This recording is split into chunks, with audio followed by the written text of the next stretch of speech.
Miko Brando, the son of the late actor Marlon Brando, spent much of the last 20-plus years at Michael Jackson's side. He was our guide, taking us through Neverland Ranch.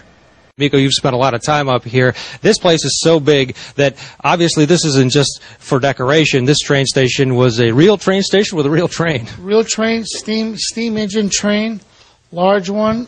He had used it for years to get from the residence up to the theater and the zoo. Which is about a quarter mile away. Above this fireplace, Miko, was there a tribute to Catherine? There was a plaque there that he had made for his mother because he named the train after his mother, the Catherine. So the train was actually called Catherine. A lot of people would come up here just to hang out, you were telling me earlier, because, of course, there were, as there are around the entire compound. Before you'd reach the train, you'd stop here and have your cappuccino if you want, ice cream, candy apples, all the candy you could think of before you'd ride a train over to the theater. Michael would put on videos on each of the monitors. Would be the same video. He'd put videos and cartoons. Whoever wanted could sit here and watch them on all these screens and sit here and eat your candy, eat your all the sweets you'd want. And the kids would just hang out here and watch videos all night long. And this is just a minuscule part, obviously, of the compound here. One small portion of it where people would come and hang out. The outside, here's where the train would come through, Miko, and the marks, you say, sort of show how much it was used, huh? Correct. That just shows you how much steam went through underneath there. And every time you'd blow the whistle, that would have the effect on the brick right there. You say Michael used to blow the whistle. Yeah, right there, and make it loud. You could hear it over the whole valley. You could hear it over the whole property. Once that whistle went, you knew the train was here. Then he took us inside the 13,000-plus square foot house Michael Jackson lived in. One of the things you see around here is the Sycamore logo, because Michael Jackson bought this pretty much intact in terms of the main house. Correct. Yeah, this was the logo of the previous owner. It was called the Sycamore Valley Ranch. So all over the property you see these little sycamore trees.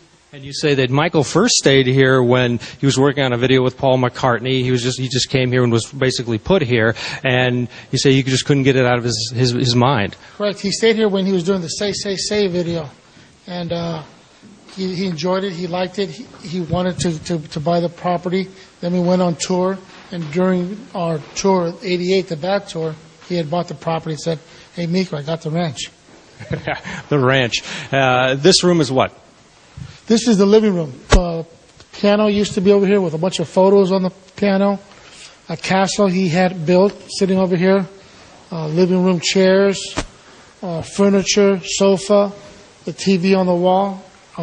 He had a beautiful marble front here in front of the fireplace. He had the Oscar that he got that was standing on the right side of the fireplace. The Oscar from Gone with the Wind? Gone with the Wind, that he apparently paid $1 million for. Yes, sir. Inside the house, 13,000 square feet. Miko, you say that this was a spot like any family. This was the spot where you hung out. Yeah, this was the focal point of the house, I think. We would all meet here. My father would eat here. Michael would eat here. Everyone would meet here. We'd watch TV with the fireplace here. Sit here on the bar stool here with a kitchen full of food. Video games here on the table. A flat screen TV here on the wall. We had a nice furniture. Everything was very warm. Music. You said your father, you, and Michael used to sit at the table over there for hours? There's a round table here. I think with about 6 or 8 chairs. I think 8 chairs. And we used to always have our meals here, most of our meals here. Breakfast, lunch, and dinner. If we changed it, we'd eat somewhere around the property. But this was basically where we would all meet and talk about our day here at Neverland.